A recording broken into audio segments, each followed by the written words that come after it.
Perimeter of square के बारे में जानने से पहले सबसे पहले हम लोग स्क्वायर के बारे में जानेंगे कि आखिरकार स्क्वायर होता क्या है। स्क्वायर बेसिकली उस शेप को कहते हैं जिसके चारों साइड्स इक्वल होते हैं। जैसे कि मान लो कि ये हमारा अगर ये आपका 2 सेंटीमीटर है तो ये भी आपका 2 सेंटीमीटर ही होगा, ये भी 2 सेंटीमीटर होगा और ये भी 2 सेंटीमीटर ही होगा। स्क्वायर में आपको चारों साइड्स इक्वल्स होते हैं। इसमें कोई भी ऐसा नहीं है कि आपका कोई भी एक साइड अनइक्वल नहीं है। अगर इसमें से कोई भी एक साइड अनइक्वल होता है तो वो आपका स्क्वायर नहीं है। तो पेरीमीटर ऑफ स्क्वायर निकालने के लिए जो उसका फॉर्मूला होता है वो आपका है perimeter of square equals to 4 into sides.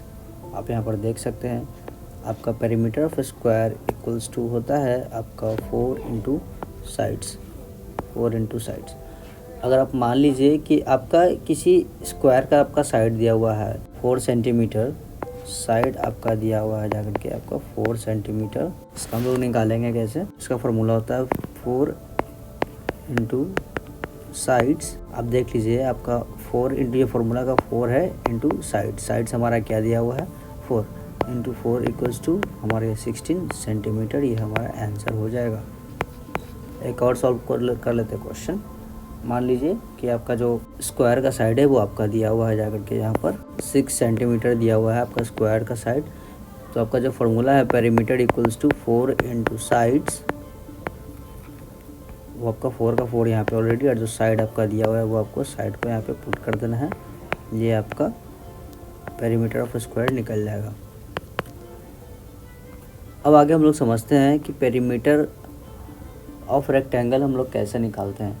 Perimeter of rectangle निकालने से पहले वैसे ही स्क्वायर की तरह हम लोग जानेंगे कि रेक्टेंगल आखिरकार होता क्या है।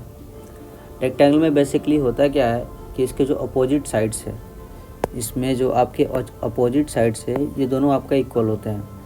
ये और ये साइड्स दोनों इक्वल होंगे और यहाँ पर आपका ये और ये साइड्स दोनों आपका इक्वल होंगे। मतलब कि जो अपना जो पैरेलल साइड्स या फिर अपोजिट साइड्स जो भी हैं वो दोनों आपका इक्वल होंगे। पेरीमीटर ऑफ रेक्टेंगल में बस यही होता है कि बस अपोजिट साइड्स यानी parallel sides are equal, but ये जो बगल के जो साइड्स है वो इक्वल नहीं होंगे। यही होता है पेरीमीटर ऑफ ये आपका रेक्टेंगल। तो दोस्तों हम लोग जानते हैं कि पेरीमीटर ऑफ रेक्टेंगल होता क्या है।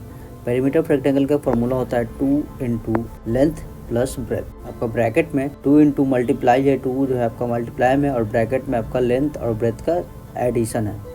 तो इसलिए हम जान लेते हैं कि आपका यहाँ पर ये अगर ये रेक्टेंगल है, यहाँ पर आपका साइड दिया हुआ है 4 सेंटीमीटर, ये आपका 4 सेंटीमीटर, बगल में 3 और 3 सेंटीमीटर, जो कि ये जो हमारा हो जाता है ये हमारा लेंथ हो जाता है और ये हमारा हो जाता है ब्रेथ मतलब कि चौड़ाई, और लेंथ हमारा हो जाता है लंबाई। इस बात को हम लोग समझेंगे कि जो हमारा जो पेरीमीटर ऑफ रेक्टेंगल होता है वो होता है 2 इंटू एल प्लस बी, मतलब कि लेंथ एल से लेंथ और बी से ब्रेथ। तो हम लोग इसको पुट करेंगे इसको फॉर्मूला पर। तो 2 इंटू एल आपका यहाँ पर क्या दिया हुआ है 4 सेंटीमीटर, तो हम लोग 4 को कर लेंगे और यहाँ पर साइन है आपका ऐड का तो ऐड डालेंगे, और ब्रेथ है हमारा 3 सेंटीमीटर तो इसको 3 यहाँ पे पुट कर देंगे। अब इतना करने के बाद इसको सिंपली सॉल्व करना है। आपने तो बोर्ड मास का रूल जाना ही होगा कि आपको बोर्ड मास में होता क्या है कि वो डायरेक्टली आपको ब्रैकेट का पहले वर्क किया जाता है, उसके बाद ब्रैकेट का बाहर काम किया जाता है। तो 2 इंटू यहाँ पे जो ब्रैकेट के बाद अगर यहाँ पर ब्रैकेट है, ये ब्रैकेट के बाद में यहाँ पर कोई साइन नहीं है, यहाँ पर आपको कोई साइन नहीं दिखता है, तो इसका मतलब ये है कि यहाँ पर आपका मल्टीप्लाई का साइन यहाँ पर लगेगा। इस बात का हमेशा ध्यान रखिएगा। अगर ब्रैकेट है, ब्रैकेट के बाद में कोई साइन नहीं है, ब्रैकेट और डिजिट के बीच में कोई साइन नहीं है, तो आप हमेशा इस बात का ध्यान रखिएगा कि यहाँ पर आपका मल्टीप्लाई का साइन होगा। तो यहाँ पर ये आपका जो फॉर्मूला है 2 इंटू एल प्लस बी, तो यहाँ पर आपका मल्टीप्लाई का साइन होगा, उसके बाद आपका एल प्लस बी आपको ब्रैकेट में एडिशन होगा, और ब्रैकेट का काम ऑलवेज फर्स्ट होगा।